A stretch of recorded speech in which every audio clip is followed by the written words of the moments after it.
Howdy there, fellow artists. In this video, I will be showing you two ways to achieve a two-color gradient blend. Not only is this technique fundamental in watercolor painting, but it would be useful for backgrounds, to add a landscape, sketch some pen and ink, or even doodle or draw mandalas. The uses of a gradient wash blend are numerous, so let's get started. The colors for this are alizarin crimson and permanent blue, both translucent pigments. I'm working in two different journals. This first one is the Canson Montval watercolor spiral pad. I am working with my surface at a tilt, so the water slowly flows downward. And with a flat brush, I wet the top half of my taped off square. Starting with the alizarin crimson at the top, I paint in side-by-side strokes.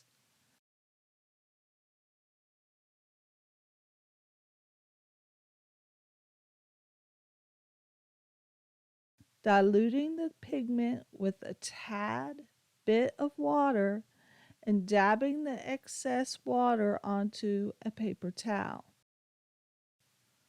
I work that way till about halfway down.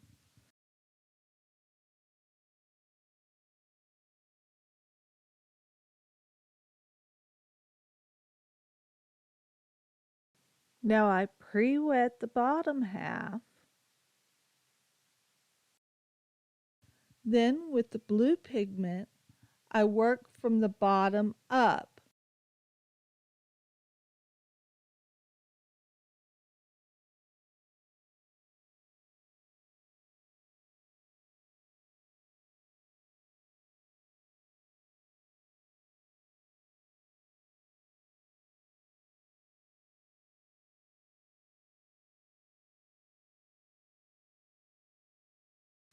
Gradually diluting the pigment with a tiny dip of water, and again tapping the excess off onto a towel.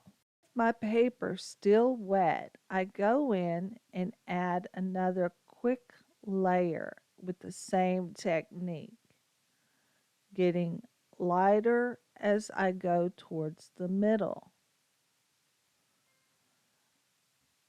The paper is still wet, so I can go back and forth between the two, gradually moving up and towards the middle.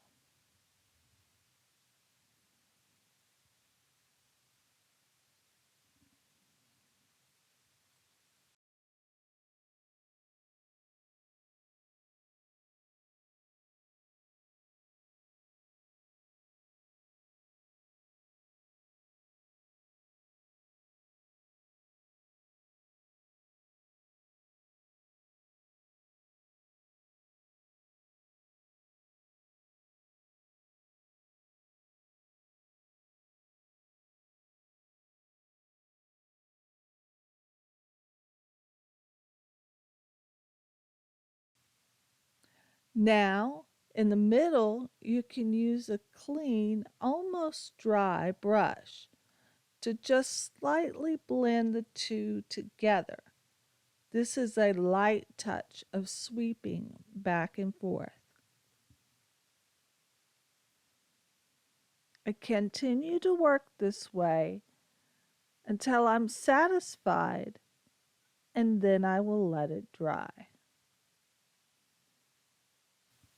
On the next square, I use the same color and technique, but I do not wet the paper beforehand.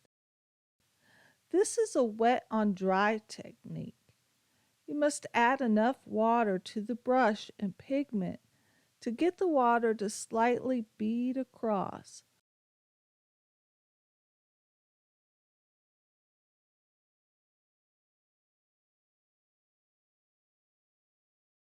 So you can guide it and entice it where you want it to go.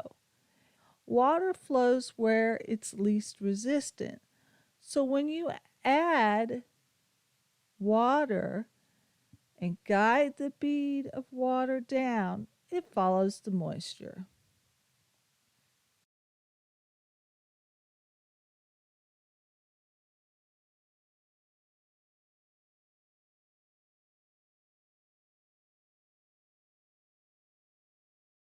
If you do not work quickly with this method, it can become streaky.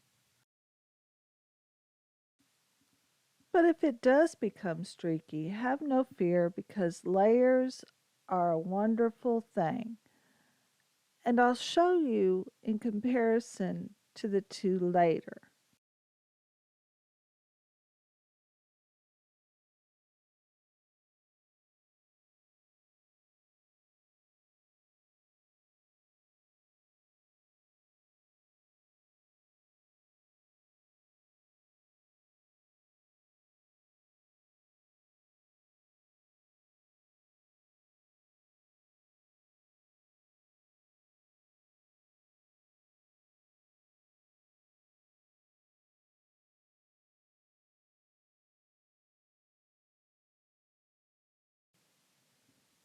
Again, I am gradually diluting the paint as I move towards the middle. And with a clean brush, I gently blend the two together. It is still considered one layer if the paper is still wet, so you can go over this several times as long as the surface is still wet.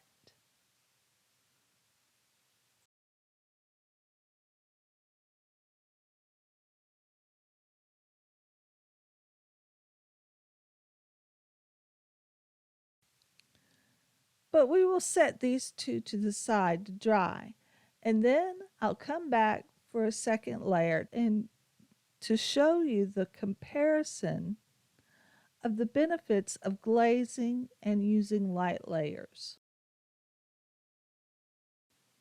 I continue to work on the second layer just like we did the first layer, gradually diluting as I come down. This will be a neat comparison later. So I'll only do the left rectangle.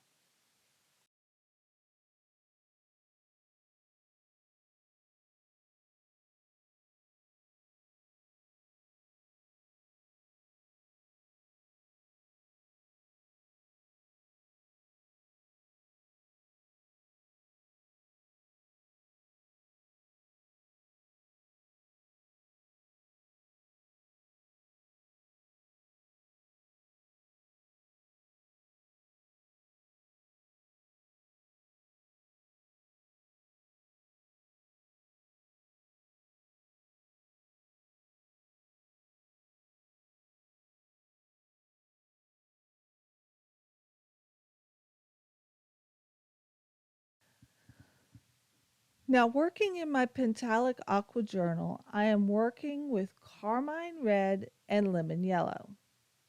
Again, I pre-wet the first taped off rectangle and start at the top and gradually dilute the pigment with a dunk of water and a tap on the paper towel to remove the excess until I get about halfway down. And the same gradation technique from the bottom up. Remember, we can always add more, so it's best to work in layers and let it dry completely between applications. There is always more than one way to achieve your goal or the look that you want to achieve.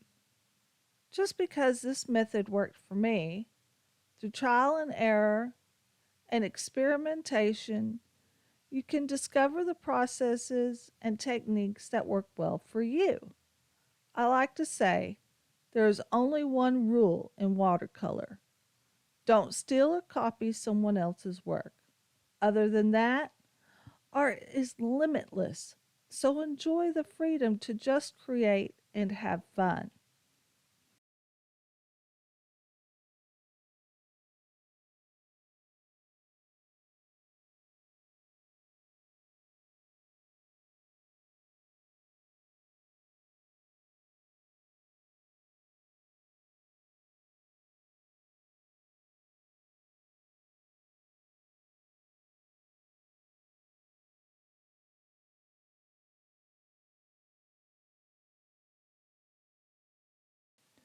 Now I've let my first layer dry, so I'm going to go into this left rectangle and put in a second layer.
Tell me in the comments below how you plan on using your backgrounds, and do you like the two layers versus just the single application? If you are curious about the materials I used today, you can find them in my Amazon Art Supplies link in the description. Here is the final outcome. Can you see the difference? If you like this video and are interested in future tutorials, tips, and product reviews, please subscribe and be a part of our watercolor journey.